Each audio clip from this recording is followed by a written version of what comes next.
जी बताइए। बेटे, पिछले 2 महीने से मैं चक्कर लगाते लगाते परेशान हो गया हूँ और मेरी पेंशन नहीं आई है। जिसमें मेरी गलती है ऊपर से नहीं आई होगी।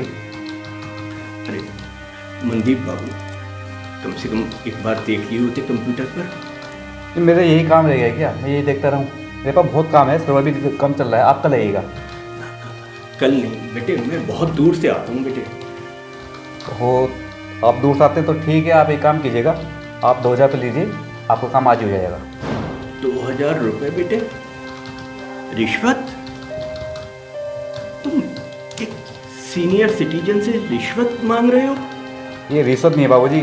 क्या बेटे, रिश्वत? एक सीनियर सिटीजन से तुम रिश्वत मांग रहे हो? अरे बेटे, कभी इस कुर्सी पे मैं बैठा करता था।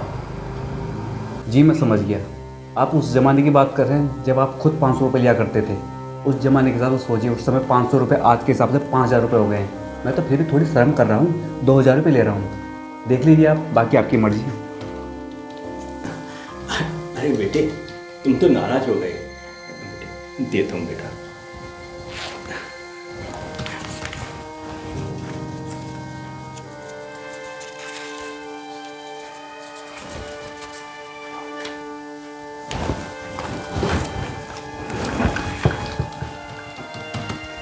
अरे अंकल जी, आपका कोई बेटा या बेटी नहीं है क्या? क्या बात करते हो मनदीप बाबू? मेरे 3 लड़के हैं और 1 लड़की। और तुम्हारी उम्र का तो मेरा पोता है। सब शादीशुदा हैं। फिर भी इस उम्र में आप अकेले आते हैं? बेटा क्या करें, बच्चे जो हैं नौकरी पर चले जाते हैं और नाती पोते बेटे स्कूल चले जाते हैं। लेकिन आप तो हर महीने अपनी पेंशन के 4,500 रुपये लेके जाते हैं। उसके बाद भी इतना टाइम नहीं है आपके बच्चों के पास कि वो आपके साथ यहाँ आ सकें। नहीं नहीं, ऐसा नहीं है मनदीप बाबू। ये ज़माना ही ऐसा आ गया है, सारे रिश्ते अब पैसों के हो गए हैं। हाँ सही कह रहे हो बेटा। काश मैं उस समय रिश्वत ना लेता तो आज इस कुर्सी से रिश्वत की बू नहीं आ रही होती और तुम मुझसे पैसे न मांगते। क्या करें, इधर उधर के खर्चे भी तो रिश्वत से ही चलाने पड़ते हैं। ठीक कहते हो बेटे।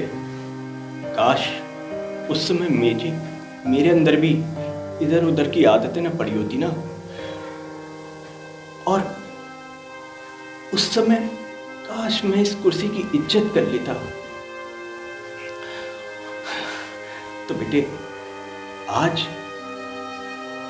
ये हालत ना हुई होती और मैंने लोगों का खून चूस चूस कर अपनी औलाद को बिगाड़ दिया बेटा, बिगाड़ दिया।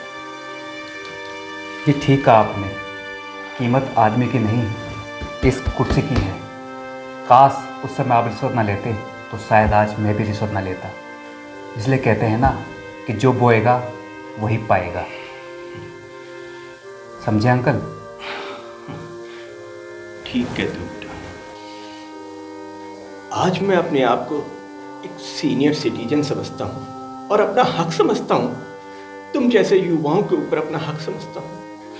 लेकिन मैं तो ये भूल ही गया, कभी मैं भी युवा था, तुम्हारी तरह यंग था। उस समय मुझे इस चीज का एहसास ही नहीं था कि मैं ये रिश्वत ले रहा हूँ, ये सब गलत है। और ये एहसास बेटे आज तुमने मुझे करा दिया कि काश मैं उस समय इस कुर्सी पर बैठकर इस कुर्सी को गंदा नहीं करता तो आज सीनियर सिटीजन होने के नाते तुम मेरी इज्जत कर रहे होते, तुम मुझे मान दे रहे होते। इसका गुनहगार मैं हूं। और मैं तो हर यंग से कहना चाहता हूं कि तुम जिस कुर्सी पे बैठे हो ना, उसमें रिश्वत की बू मत आने दो, क्योंकि एक दिन तुम्हें भी सीनियर सिटीजन बनना है। तुम्हें भी सीनियर सिटीजन बनना है।